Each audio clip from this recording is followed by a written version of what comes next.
So what you're saying is that under this legislation, police don't need a warrant to access. That's correct. Right, okay, well. The federal government is pressing ahead with digital ID, national digital ID, which they say will be a one-stop shop for all your interactions with government systems. You know, all your data is just held in one place. So if you need to talk to Medicare or you need to talk to Centrelink. But that can't be right, because I sort of got a Centrelink payment this morning. So what's going on? There's one system you will be able to use for everything, and it will also be expanded out to use with private businesses. So, for instance, you'd have to provide your soul and shit. It's over, Snicky! So, for instance, you'd have to provide your licence number or whatever it might be to a bank and all this sort of thing, right? It will all be kept in one place. Now, what could possibly go wrong when you keep all personal data about someone in one place where, of course, if you hack the system, you literally have access to everyone's data, and not only is it being held centrally, it's being held by the government. What could go wrong? So why would outfits that, you know, are attached to the government, let's say the police or let's say councils that issue you fines, would they not have some interest in potentially getting hold of that data for their own purposes? Well, LNP Senator Gerard Rennick asked exactly this question of a panel of experts, and guess what they had to say? I have certain rules I live by. My first rule, I don't believe anything the government tells me. So what you're saying is that under this legislation, police don't need a warrant to access. That's correct. Right, okay, well.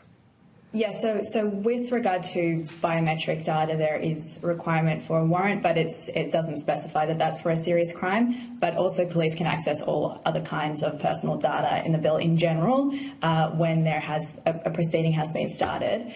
And I should add also that it's not just police that can have that access in terms of the general access to personal information. It includes enforcement bodies generally. So that includes bodies that can issue civil penalties. Enforcement bodies, not just the police. Now, don't forget, remember back during COVID when you had to go and sign in with a QR code to go and have a coffee or a pint at the pub. And, of course, when you had that pint at the pub, you had to sit down because if you stood up, you were definitely going to get COVID if you stood at the bar. It's just science, eh? Mind-blowing, isn't it? That is what it is. So, yep. And we were told that all this data that was being collected by the government, where you'd been, when you'd been, etc., there was no risk of this ever being used by anyone else for any nefarious purpose. But, of course, we know that the coppers were applying to get a hold of this data, in WA in particular.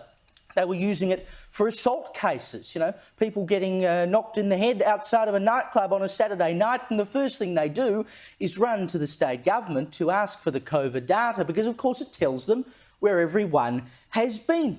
Can we not see where this is going? Yes. Of course, like if you've got a parking fine, what we're talking about here is that the council could go and ask for all your personal information, all of it, and come knocking with the debt collector and take your car away or whatever the hell they're going to do. Like anyone from an enforcement agency.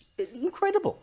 Yeah, we can all see where this is going. Thank God for Senator Rennick, and we've said it a few times on this program, but we've got someone in the Senate who's asking the questions that should be asked, and who knows whether this is an oversight in those who have created the legislation or whether it's deliberate. Of course, of course! We've seen this government when it comes to immigration. I mean, they just can't get anything right.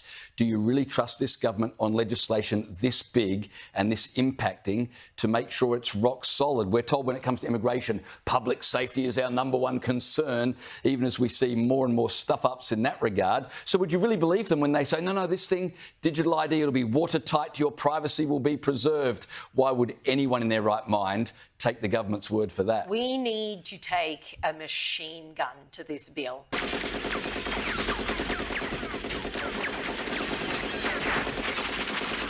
We do not need digital ID. We're doing fine right now. The only body that benefits from digital ID is the government. Track and trace, they will know your every move, more detailed than they already do. It is nefarious purposes through and through, and nobody can tell us why exactly do we need this?